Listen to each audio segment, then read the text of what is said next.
माहिरीन मुआशियात जब बात कर रहे होते हैं महंगाई की, तो वो दर हकीकत बात कर रहे होते हैं मुख्तलिफ अज्जा व खिदमात की कीमतों में बढ़ावे की। तो यानी वो बात कर रहे होते हैं कीमतों में महंगाई की। इस बात को ख़ास तौर से यहाँ पर इसलिए बताया जा रहा है क्योंकि अक्सर इस लफ्ज़ महंगाई को कीमतों के बढ़ावे के लिए ही इस्तेमाल किया जाता है। लेकिन जब ये लफ्ज़ महंगाई पहली दफ़ा इस्तेमाल हुआ था, तो वो इस्तेमाल हुआ था मालियाती महंगाई के लिए, जिसका मतलब है किसी मुल्क या शहर में पैसे की फराहमी का बढ़ा दिया जाना। हालांकि ये दोनों एक दूसरे पे कुछ कुछ असर ज़रूर डालती हैं, मगर ये बिल्कुल एक जैसी चीज़ नहीं है।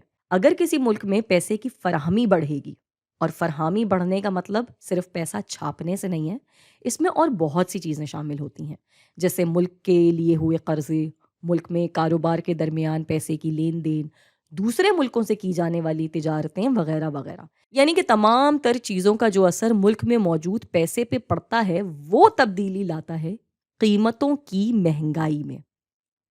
हाँ, मगर मुख्तसर मुद्दत में अगर महंगाई हो रही है तो उसकी बेशतर वजूहात हो सकती हैं, जैसे कि फराहमी का झटका। ये उस सूरत हाल को कहा जाता है जब किसी चीज़ की फराहमी एकदम ही रोक दी जाती है, या वो चीज़ एकदम ही बहुत नायाब हो जाती है, जिसकी मिसाल हम अक्सर अपने मुल्क में होने वाले चीनी के बहरान की सूरत में देखते हैं, या जब कभी कभी पेट्रोल की फराहमी किसी हड़ताल या एहतजाज की वजह से रोक दी जाती है। अब जब इतनी ज़रूरी चीज़ की फराहमी ही रोक दी जाएगी, तब क्या होगा? ये जो बाज़ार से आम इस्तेमाल की चीज़ें खरीदते हैं, अ, जैसे फ़र्ज़ करें कि आपको केले बहुत पसंद हैं। अब पेट्रोल की कीमतें बढ़ने से केले की भी कीमत बढ़ जाएगी। जी बिल्कुल, ज़हन में सवाल तो यही आएगा कि क्यों? केले का पेट्रोल से क्या ताल्लुक है? इसलिए कि अब केले को बाग से शहर, फिर शहर से दुकान तक लाने में जो पेट्रोल लगेगा, उसकी कीमत बढ़ गई होगी। तो जाहिर है, फराहम करने वाले की जब लागत बढ़ जाएगी, तो वो केले ज्यादा कीमत पे फराहम करेगा, और जब दुकान वाला इसको ज्यादा कीमत में खरीदेगा, तो फिर वो आपको अपना मुनाफा लगाने के बाद और भी ज्यादा कीमत पे बेचेगा।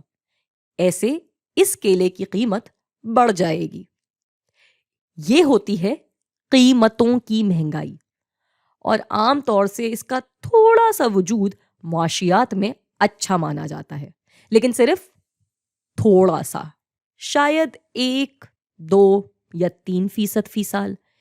इससे ज्यादा बहुत नुकसानदेह हो जाता है। इस बात की तफसील हम अगली वीडियो में पढ़ेंगे कि महंगाई के होने को मुआशियात में अच्छा क्यों माना जाता है। हाँ, महंगाई का नीचे जाना या मनफी हो जाना, जिसको डिफ्लेशन कहा जाता है, इसको भी ठीक नहीं माना जाता।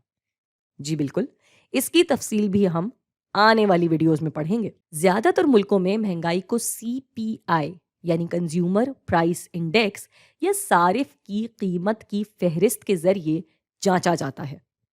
जब कहा जाता है कि कीमतें 2% से बढ़ी हैं, तो वो आती हैं सीपीआई यू के हिस्से में। यू से मतलब हुआ अर्बन, यानी शहरी। मतलब कीमतों का जो भी इजाफा देखा जा रहा होता है, वो ज्यादातर शहरी इलाकों की जानिब से देखा जा रहा होता है, और ऐसा इसलिए होता है कि ज्यादातर आबादी शहरों में होती है। सारिफीन की सबसे बड़ी तादाद शहरों में ही मौजूद होती है, और इसका हिसाब ऐसे लगाया जाता है कि एक साले बुनियाद चुना जाता है। अभी हम इसके तसव्वुर को देखने के लिए आसान तरीन मिसालें ले रहे हैं। इसकी मजीद मिसालें हम कुछ अगली वीडियोस में देखेंगे। तो मिसाल के तौर पे यहाँ हमारे शहरी सारिफीन सिर्फ 2 ही चीज़ें इस्तेमाल करते हैं या उन पे खर्चा करते हैं, जो कि हैं केले और सेब। वो अपनी कमाई का 60% हिस्सा लगाते हैं सेबों पे और 40 केलों पे, और फर्ज करते हैं कि ये दोनों की कीमत है 100 रुपए। अब यहाँ ये ध्यान रखना है कि दोनों की कीमतों का एक जैसा होना किसी चीज़ की निशानदही नहीं करता। ये सिर्फ एक मिसाल है। अहम बात यह है कि हम अपनी कमाई का 60% सेब पे लगाते हैं और 40% केलों पे। अब देखना है कि इनकी कीमतों में बढ़ावा कितना आएगा। मिसाल के तौर पे मौजूदा साल में, जो कि शायद अगला ही साल होगा, हम अब भी 60% सेबों पे लगाते हैं और 40 केलों पे। یہ بھی تصور کرتے ہیں کہ موجودہ سال میں سیبوں کی قیمت اب ہو گئی ہے 150، یعنی 50% اس میں اضافہ ہو گیا ہے، اور کیلوں کی ہو گئی ہے 180، یعنی 80% کا اضافہ اس میں ہو گیا ہے۔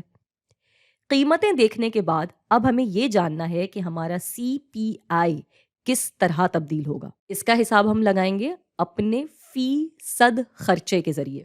جیسے سیب کی قیمت تھی 100 اور اس پہ ہم اپنی کمائی کا لگا رہے تھے 60%، تو اب اگر ہم اپنے کل خرچوں کو دیکھیں تو ہم 100 روپے کے بجائے اب 162 روپے کا خرچہ کر رہے ہیں، یعنی 62% کا اضافہ۔